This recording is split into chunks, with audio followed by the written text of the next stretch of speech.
Desafortunadamente, estas imágenes que acabamos de ver no son algo esporádico o puntual. Son expresión de una forma en la que se organiza la sociedad. Son síntomas de desigualdades, marginalidad y exclusión.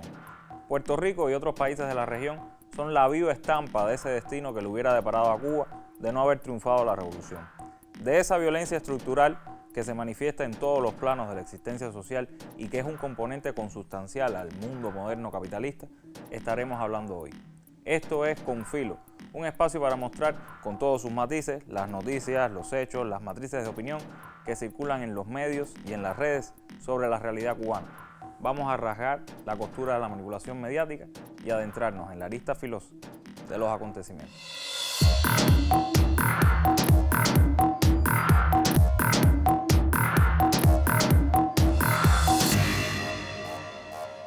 Cuando se forma parte de la violencia como sistema, es muy difícil distinguirse como un agente de coerción o de brutalidad. Por eso no nos alarma que los mambises, ese grupito de rayadillos que radica en Canadá, haya respondido airado a nuestro programa del martes, aludiendo que sus fines son pacíficos. Porque ¿qué hay más pacífico que asfixiar a un país persiguiendo todas sus vías de ingreso y potencial desarrollo? Sin embargo, debemos decir también que su violenta agenda de intentar rendir al pueblo cubano por hambre no ha dado resultados. En Cuba hay paz, mientras en Estados Unidos se abarrotan los aeropuertos de personas que quieren venir a nuestro país. Desesperados, los pasajeros comenzaron a quejarse.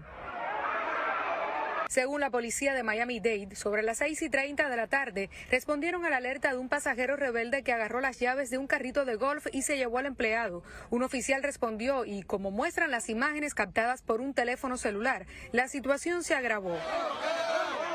Según esta pasajera, su esposo trató de desapartar la pelea. Porque el oficial está ahorcando al otro señor. De acuerdo a las autoridades, en el enfrentamiento el oficial, rodeado por la multitud, sacó un arma. Después del altercado, la policía detuvo a los dos pasajeros. Importante recalcar que gente que es protagonista de este tipo de episodios violentos puede enfrentar multas de hasta $37,000, arresto, tiempo tras las rejas, que no lo dejen ingresar a ese aeropuerto o incluso volar en ninguna aerolínea.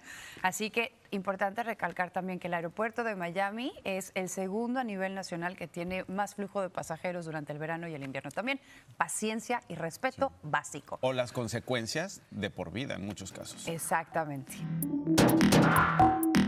¿Se imaginan que esto sucediera en Cuba? Un policía sacando su pistola ante la multitud, una riña tumultuaria para poder acceder a un medio de transporte, un periodista advirtiendo que podrían sancionar a las personas que desafían a la autoridad para toda la vida. Materia prima segura para todos esos libelos que publican editoriales y crónicas contra el gobierno cubano, que vinculan cualquier acto violento que sucede en nuestro país a una falla del sistema. Pero si no es en Cuba, no vale. Ellos, los pacíficos, los de la transición sin violencia, los civilizados, suelen querer darnos lecciones de moralidad y civismo, pero tienen tejado de vidrio. De algunos de ellos y de su violencia racista y supremacista nos hablará Gabriela Fernández en La Mira.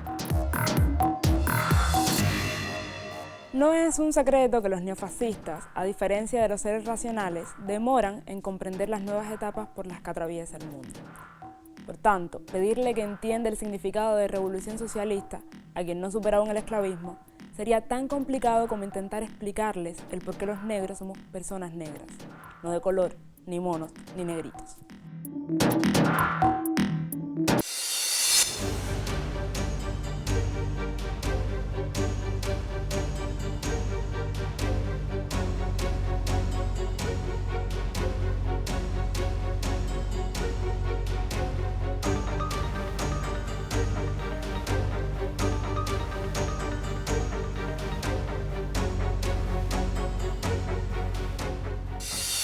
Este tipo de comentarios, aunque definitivamente tendrán mucha menos repercusión, no desentonan para nada con lo que han hecho mandatarios como Bolsonaro, cuando afirmó que la población mayoritariamente negra de las quilombolas de Brasil no sirve ni para procrear.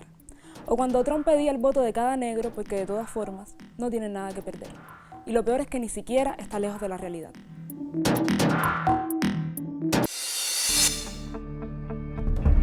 I'm asking for the vote of every single African American citizen in this country. What do you have to lose? You're living in poverty. Your schools are no good. You have no jobs. 58% of your youth is unemployed. What the hell do you have to lose? Oh, look at my African American over here. Look at him. Y es que no son criterios aislados. Son manifestaciones de un sistema de violencia estructural que se basa en la opresión, la misma que a gran escala ha hecho que sea África el continente en mayor desventaja en cuanto a la inmunización contra la COVID, o que se infravalore hasta el irrespeto a la capacidad de nuestro país para fabricar vacunas, porque la idea de que los pobres, negros y latinos hagamos rompe con todo lo que presupone el pensamiento capitalista, que ve en la pobreza una consecuencia directa de la incapacidad.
A quienes ven el programa buscando referentes estéticos neoliberales, aclararles que nos esforzamos mucho en que nuestra belleza no les distraiga del mensaje.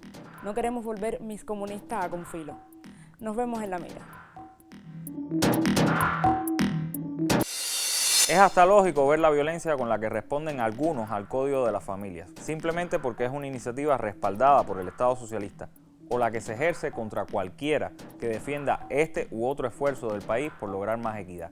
El profesor Ernesto Esteves Ramos ha sido blanco más de una vez de esa violencia reaccionaria y sobre ella nos conversa un poco en exclusiva para Confilo. Un sistema que se basa en el enriquecimiento de unos pocos a costa del resto de la sociedad es un sistema intrínsecamente violento, porque es la única manera de imponer esa brutal asimetría. Y ese es el capitalismo. La violencia en el capitalismo no solo es esa que vemos policial o de las Fuerzas Armadas contra la población, es también esa violencia sorda que se da día a día en esa sociedad en que la inmensa mayoría de las personas está desamparada frente al poder de las élites. Un camionero norteamericano tuvo que abandonar su camión porque lo cogió una tormenta de invierno y frente al peligro de quedar congelado tuvo que salir del camión y la empresa lo despidió. Y como resultado de eso llegaron a juicio y un juez declaró que la empresa tenía razón, que el camionero tenía que haberse quedado en el camión a pesar de que estaba en peligro de perder la vida. Ese juez hoy es un juez de la Corte Suprema de los Estados Unidos. Otro juez que hoy también es de la Corte Suprema de los Estados Unidos falló de que cualquier colectivo de trabajadores que pida sindicalizarse, si al menos hay un trabajador que es indocumentado, el empleador tiene el derecho a no reconocer ese sindicato. En Estados Unidos la inmensa mayoría de los trabajadores no están sindicalizados, e incluso muchas empresas ponen en sus cláusulas de contratación que el trabajador renuncia al derecho a hacer demandas colectivas porque la empresa los haya perjudicado de alguna manera. Esa es la realidad de esa sociedad. Como que también es la realidad de esa sociedad que la única ley que protege a la mujer que acaba de dar a luz es una licencia por 12 semanas que no es paga. La empresa no tiene que pagarle a esa persona, a esa madre no tiene que pagarle esas 12 semanas de trabajo. Lo único con eso que le garantiza es que la empresa no puede despedirle en ese tiempo. Pero muchas veces ocurre que cuando esa madre regresa al trabajo, recibe un salario menor que el que tenía cuando había salido de licencia de maternidad. Esa es la violencia intrínseca a ese sistema. Y como una violencia mucho más explícita, que tampoco vamos a ver en los grandes titulares, está ahora mismo, por ejemplo, que Dinamarca acaba de firmar un acuerdo con Kosovo, un territorio que no es reconocido como país por las Naciones Unidas, para exportarle sus presos. O sea, aquellos presos que no son ciudadanos de la Unión Europea, Dinamarca se los va a mandar a Kosovo para que cumplan la condena en Kosovo. Nadie va a hablar de violación de los derechos humanos, nadie va a hablar de lo inhumano que resulta hacer un comercio que se base en ese tipo de actividad. Si cualquiera de esas cosas hubiera ocurrido en Cuba, si cualquiera de esos ejemplos que te he puesto estuviera ocurriendo en nuestro país, el cacareo del Parlamento Europeo, del Departamento de Estado de los Estados Unidos, de los medios de prensa, de la televisión hegemónica, fuera escandaloso y duraría semanas y semanas y semanas acusándonos de todo lo habido y todo lo por haber. Pero como ocurre en los países capitalistas y sobre todo en los países capitalistas hegemónicos, bueno, sencillamente eso lo pasan como si fuera una cosa natural y como si fuera lo que debe ocurrir en una sociedad civilizada, entre comillas. El capitalismo es un sistema violento intrínsecamente y nunca puede renunciar a esa violencia. Que no toda la violencia es reaccionaria, cierto. No podemos negar que una revolución, por ejemplo, tiene momentos muy violentos, que dinamitan toda una estructura social y laceran intereses, lazos de todo tipo. Pero hay en la violencia revolucionaria no solo un fin distinto, sino una serie de presupuestos éticos. Por eso en Cuba socialista no se lastima a un prisionero de guerra, ni se tortura a un detenido, ni se humilla a alguien por razón de su género, su orientación sexual o el color de su piel. Cuando se ha hecho, pues estamos ante una parte de la revolución que no es la revolución, como se dice en el filme Fresa y Chocolate. En Cuba, estando en el poder, no necesitamos ni de ese discurso lleno de ofensa, ni de la violencia reaccionaria que busca retrotraernos a un pasado de mafia y corrupción. Al guión del socialismo en Cuba no le hace falta ni lenguaje de adultos ni violencia. Ya con el resto no tenemos problema alguno. Síganos en nuestras redes sociales, recuerden poner en comentarios o mandarnos en un mensaje su programa favorito o el contenido que más han disfrutado aquí. No olviden enviar sus diseños a confilo@oigc.cu. No todos los días puede salir en Televisión Nacional un pueblo cómico diseñado por un televidente, que además va a ganar uno para él cortesía del colectivo. Y recuerden que regresamos el martes, justo antes de la novela. Hasta entonces, manténganse con Filo. Chao.